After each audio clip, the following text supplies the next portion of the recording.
옛날 중국 상나라 말기에 주왕의 폭정으로 인해서 상나라가 굉장히 혼탁하던 시대입니다. 그래서 세상을 새롭게 하고자 상나라의 제후였던 서백이라고 하는 사람이 일어납니다. 근데 혼자의 힘으로는 할 수 없으니까 천하의 인재들을 이제 불러 모으는 것이에요. 그러던 어느 날 서백이 사냥을 나갔는데 위수라는 강에서 강상이라고 하는 사람이 낚시를 하고 있는 걸 이제 발견을 합니다.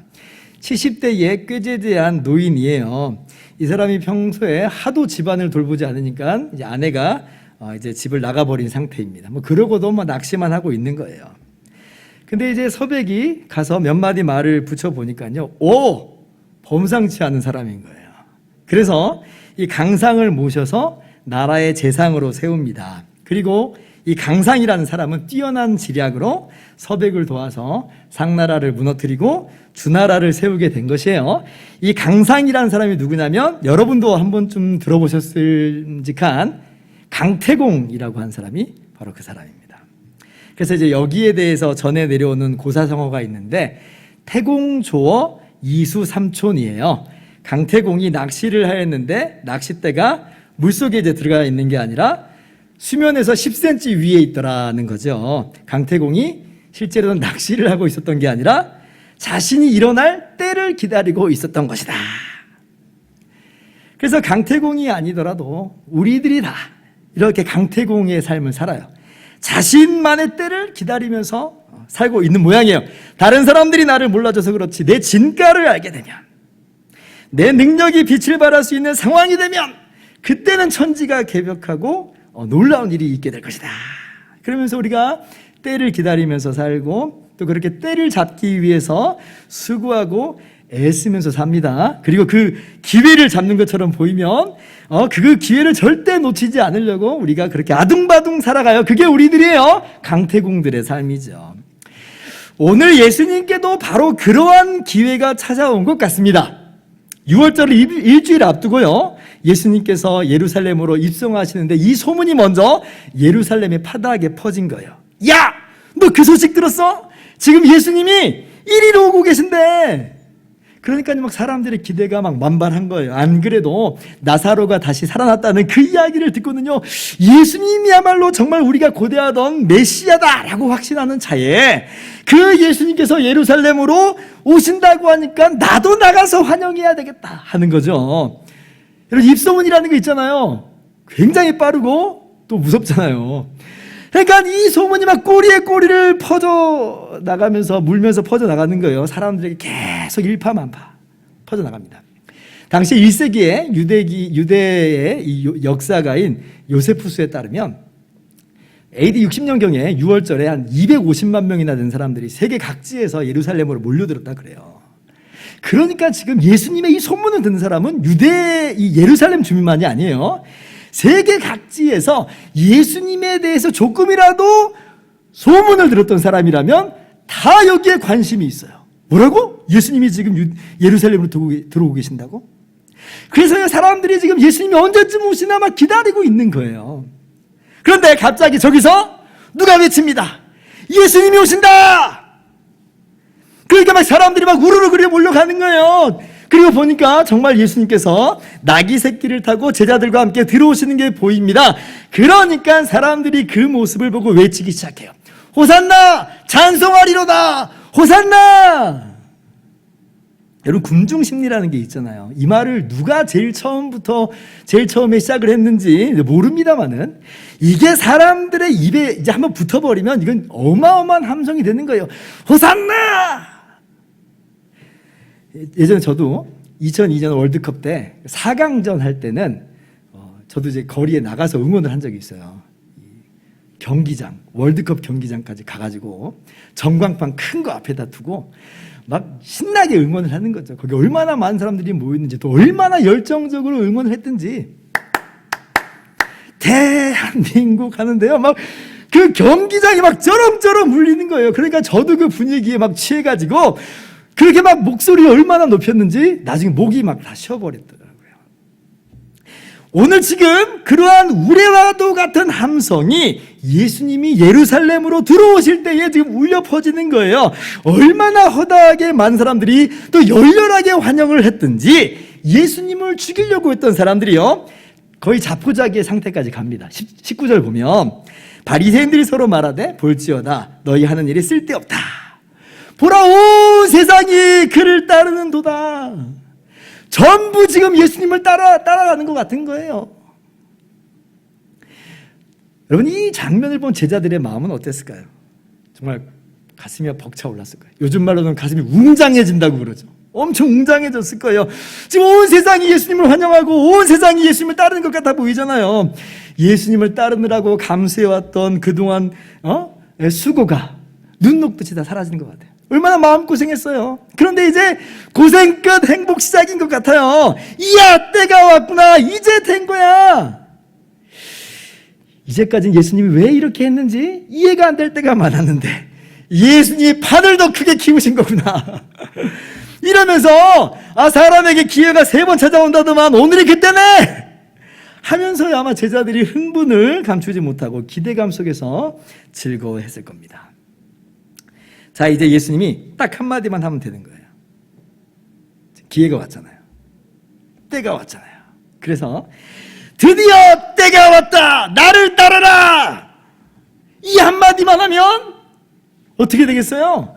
거기에 모인 군중들이 정말 그야말로 우르르 예수님을 다 따라갔을 거고 천지가 개벽했겠고요. 예수님이 정말 유대인의 영웅이 되고 유대인의 나라가 세워질 판이에요.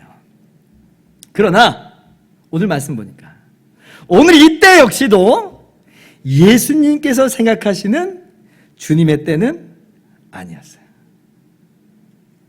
예수님께서 이 군중들의 찬송과 이 환호성 소리가 틀렸다고 말씀하시는 거 아닙니다. 분명 예수님께서는 그들의 찬송 소리를 그대로 받으세요. 누가복음 보니까 오히려 이 사람들이 잠잠하면 돌들이 소리 지르리라 이렇게 말씀하시거든요. 이 찬송이 맞다는 거예요. 그리고 오늘 본문에서 인용한 이 구약 성경의 말씀과도 같이 예수님은 정말 왕으로서 예루살렘에 입성하신 것도 맞아요. 사실 예수님이 일부러 나귀 새끼를 택해서 오시는 거잖아요.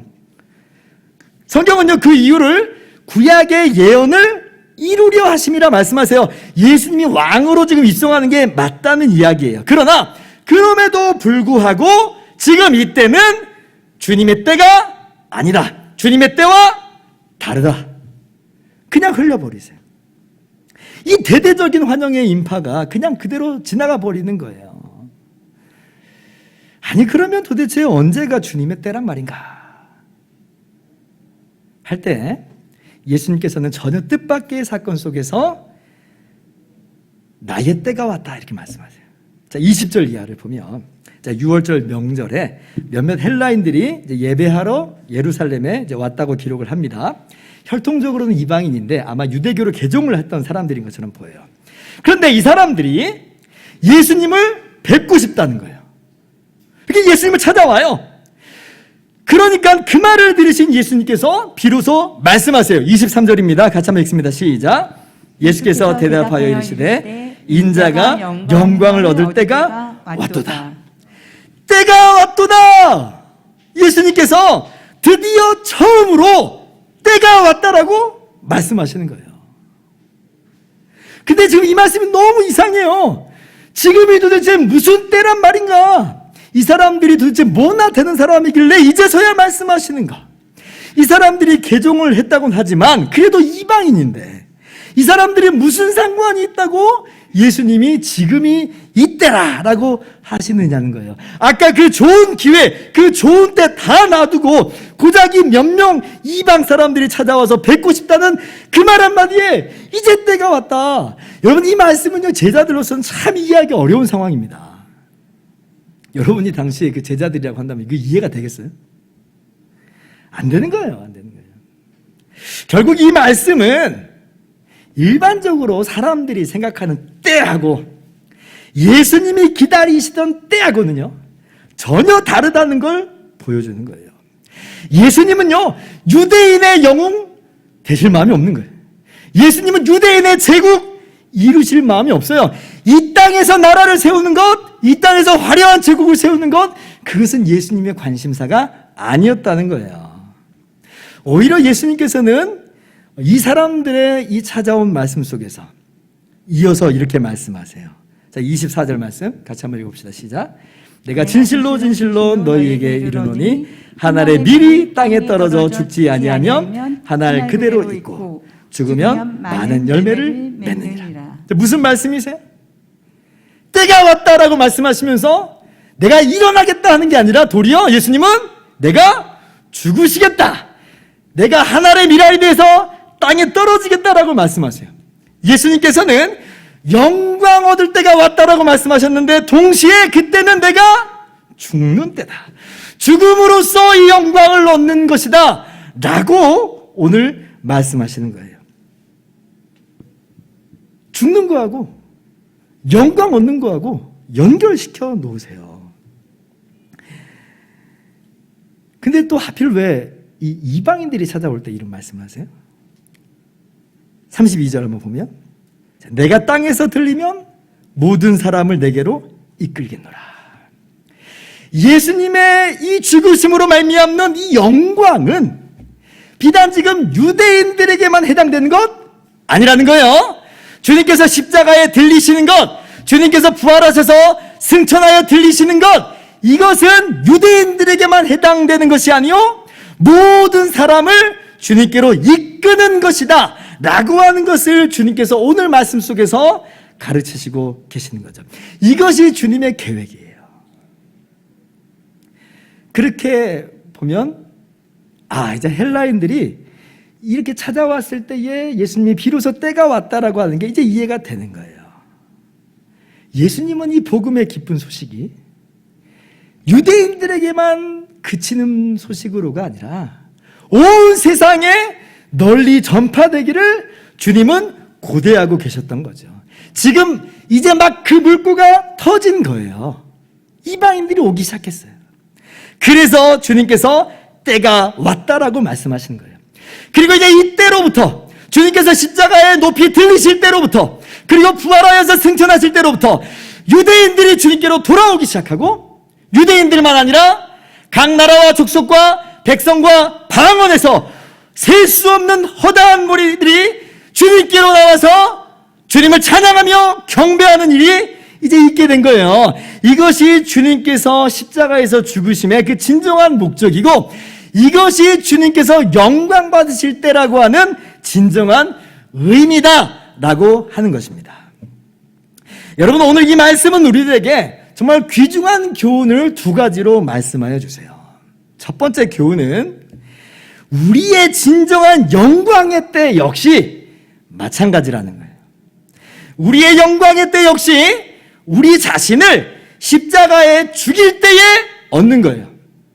죽음으로써 얻어져요. 죽음으로써. 그리고 이 영광을 얻기 위해서 그러므로 십자가에 죽이라는 거예요. 죽이라는 거예요. 이게 세상의 영광이 참 영광이라면 이러한 이야기가 나올 수가 없어요. 그러나 주님께서 말씀하시는 바는 뭐냐면 세상의 영광은 찰나의 영광일 뿐이라는 것이고 진정한 영광은 따로 있다는 거예요. 25절 말씀 한번 같이 읽어봅시다. 시작. 자기의 생명을 사랑하는 자는 잃어버릴 것이요 이 세상에서 자기의 생명을 미워하는 자는 영생하도록 보존하리라. 자신의 생명을 사랑하는 자는 잃어버릴 것이다. 우리 모두는 지금 자신의 생명을 사랑하여서 이때냐 저때냐 기다리고 있는데 그러한 모습은 도리어 잃어버리는 모습이다. 잃어버리는 모습이다. 오히려 주님께서 지금 자신의 목숨을 내어놓는 것과도 같이 우리가 자신의 생명을 미워할 때에 그때 비로소 우리가 영생하도록 보존된다. 주님께서요 이 세상의 영광을 얻고자 했다면 아까 나귀 타고 들어오실 때에 그 무수한 군중의 환영과 그 인파 속에서 이때다 나를 따르라 하면 됐다니까요.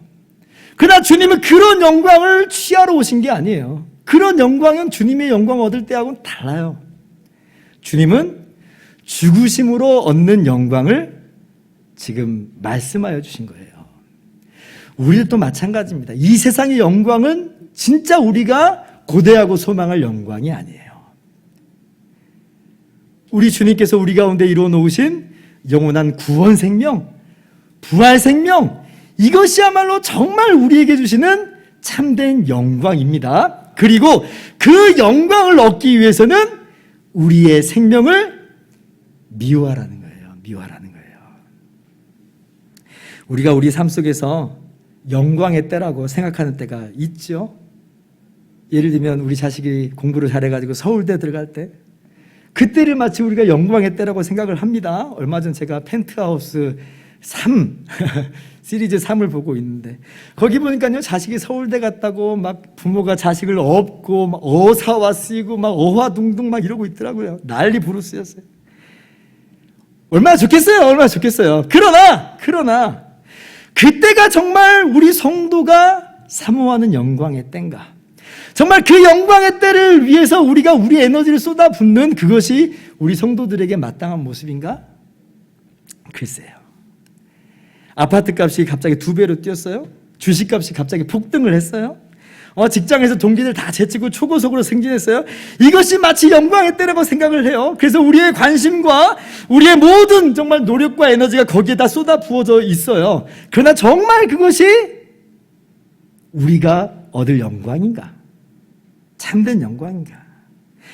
사람들이 다 그때만을 위해서 살고 그때만을 기다리고, 그래서 그때를 만나면 세상 다 가진 것 같이 좋아하고 으스대고 그렇지만, 주님께서는 그렇게 우리에게 말씀하지 않으세요. 그것은 세상에서 말하는 영광의 때일 뿐이고, 주님께서 말씀하신 영광의 때는 다르다는 거예요. 그렇게 자기 생명 사랑하는 자는, 그렇게 이 세상을 사랑하는 자는요, 잃어버릴 것이다 말씀하세요. 잃어버릴 것이다. 이거는요, 잠깐 있다가 없어질 거라 하는 거예요. 제가요, 누가복음 12장에 주님께서 비유로 말씀하신 대목이 항상 마음에 깊게 자리 잡아 있습니다. 거기 보면 한 부자가 어느 해에 풍성한 소출을 거두어 두래요. 논밭에 그득한 곡식을 보고 부지런히 이걸 수확하고 있는 종들을 보면 얼마나 이게 영광스러운 때예요. 내 인생은 정말 성공적인 인생이고 내 인생은 정말 만족한 인생이다. 그러면서 자기 배를 두들기고 있어요. 그런데 하나님께서 이렇게 말씀하시죠. 누가복음 12장 20절. 어리석은 자여, 오늘 밤에 내 영혼을 도로 찾으리니 그러면 내 준비한 것이 누구의 것이 되겠느냐. 하나님께서 그 영혼을 찾으시는 날에는 이 땅의 부귀와 영화가 휴지 조각이 돼버린다는 거예요. 그것들을 가져갈 수 있는 것도 아니고 그것들은 내 영혼을 구원해 줄 수 있는 것도 아니에요. 예수님께서 오늘 밤이라고 하는 극적인 표현을 사용하셨지만, 더 넓게 보자면 1년 뒤에 내 영혼을 찾겠다, 10년 뒤에 내 영혼을 찾겠다, 똑같은 말씀이에요. 하나님 만날 준비 안 돼 있으면 하나님 찾으시는 날 그냥 다 끝장나는 거예요. 그가 쌓아놓았던 모든 것, 세상의 영광들 하루아침에 다 사라져버리고 물거품처럼 없어져 버리고, 자신은 벌거벗은 것처럼 하나님의 진노의 심판대 앞에 죄인으로서 설 수밖에 없는 거예요. 근데 그때 그 누가, 그 무엇이 자신을 하나님의 공의의 심판에서 건져낼 수 있겠어요? 그러므로 우리가 진짜 언제가 우리가 영광 얻을 때인지를 분명히 깨달아 알 수 있기를 바랍니다. 언제예요? 이 땅에서 내 자식이 잘 되고 우리가 성공하고 그때예요? 아니에요. 우리의 죄가 영원히 가려진 때, 우리의 죄와 허물이 영원히 용서받은 때야말로 이때가 바로 영광스러운 때예요. 이것이 그 어떤 것과도 비교할 수 없는 가장 찬란한 때다. 자, 그런데 그 영광을 어떻게 얻는다고요? 이 세상에서 자기의 생명을 미워할 때. 여러분, 이것이요, 우리가 영광을 얻기 위해서 무엇을 행해야 된다라고 하는 우리의 행위를 말하는 게 아니에요. 도리어 우리의 행위는 너무나 보잘것없다라고 인정하는 거예요. 그게 미워하는 거예요. 나에게 선한 것이라고는 하나도 없습니다. 나는 죄투성입니다. 나는 정말 혐오스러운 사람입니다 하면서 오 주 예수여 나를 구원하소서, 이게 이 세상에서 자기의 영혼을 미워하는 거예요. 그렇게 오직 주님만을 의지할 때에 주님께서는 우리를 위해서 짊어지신 그 십자가의 피로, 그 보혈로 우리를 용서하시고 하나님의 자녀로 영광스럽게 변모시켜 주시며 영광의 나라를 우리에게 기업으로 주시는 겁니다. 근데 우리가 그렇게 하지 않고 자신을 미워하지 않으면요, 자신에게 뭔가 자랑할 만한 것이 있고 내세울 만한 것이 있고 의지할 만한 게 있고 내가 할 수 있는 뭔가가 있다고 생각을 하면요, 이 사람은 아직도 자기를 모르는 거고 이 사람은 아직도 예수님을 모르는 거예요. 성경은 의인은 없나니 하나도 없다라고 이야기해요. 자신의 의로움으로는 이 영광을 얻어낼 수 있는 존재가 아무도 없다고 이야기를 해요.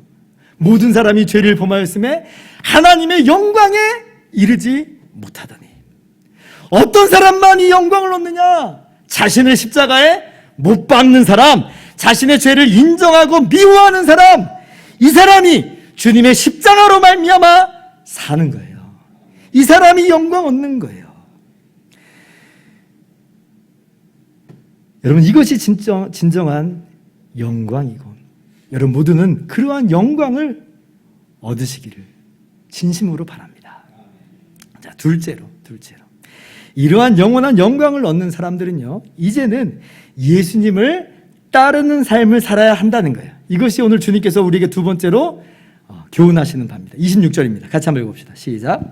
사람이 나를 섬기려면 나를 따르라. 나 있는 곳에 나를 섬기는 자도 거기 있으리니 사람이 나를 섬기면 내 아버지께서 그를 귀히 여기시리라. 자, 예수님께서 드디어 나를 따르라 말씀하셨어요. 나를 따르라. 자, 그런데 지금이 언제예요? 사람들의 인정과 환호성 속에서 입장하는 그 순간 속에서 하신 말이에요? 아니에요. 하늘의 밀이 땅에 떨어져 죽어야 된다 라고 하는 그 말씀 속에서 나를 따르라. 완전히 우리하고 좀 다르죠? 주님의 죽으심의 자리로 나를 따라오라 말씀하세요.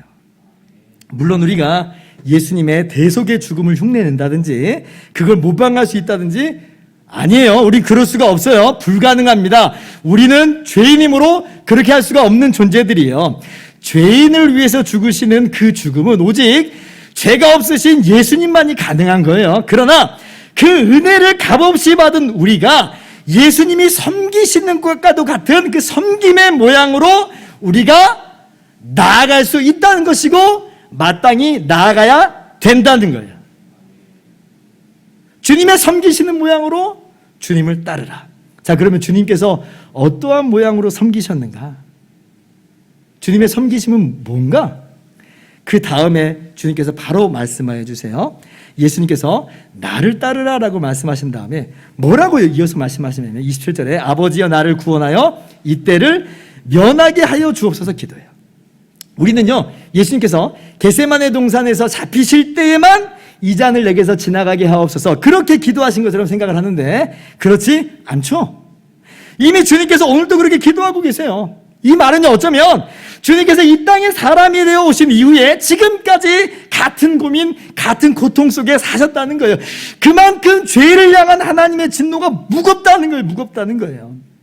그러나 겟세마네 동산에서와 같이 오늘도 주님께서는 동일하게 기도하십니다. 27절 하반절이에요. 그러나 내가 이를 위하여 이때에 왔나이다. 주님의 섬기심이 뭐냐? 나의 뜻을 내려놓고 하나님 아버지의 뜻을 순종하는 게 예수님의 섬김이에요. 바로 그 자리로 따라오라는 거예요. 그것이야말로 하나님 아버지를 영화롭게 하는 것이다. 나를 따르라. 어디로요? 영광의 자리로요? 박수 받는 자리로요? 아니에요. 하나님 말씀을 순종하는 자리로 따라오라. 이것이 하나님을 섬기는 것이고 하나님을 영화롭게 하는 것이다. 이것이 영광 얻은 자들의 마땅한 모습이다. 여러분, 우리의 인생 속에서는 끊임없이 두 종류의 소리가 울려 퍼집니다. 하나는 세상의 소리고 하나는 하나님의 소리죠.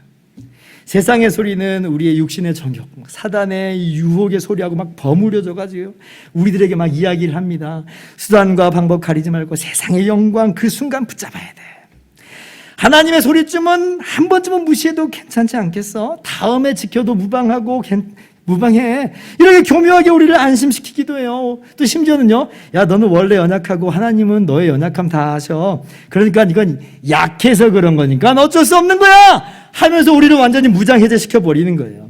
그래서 이런 식으로 신앙생활을 정당화하면서 살아가는 사람들이 얼마나 많은지 몰라요. 저도 그 중에 한 명이에요. 그러나 오늘 주님께서는 이러한 우리들의 모습이 전혀 올바른 모습이 아니라고 말씀해 주세요. 나를 섬기는 자, 나를 따라라.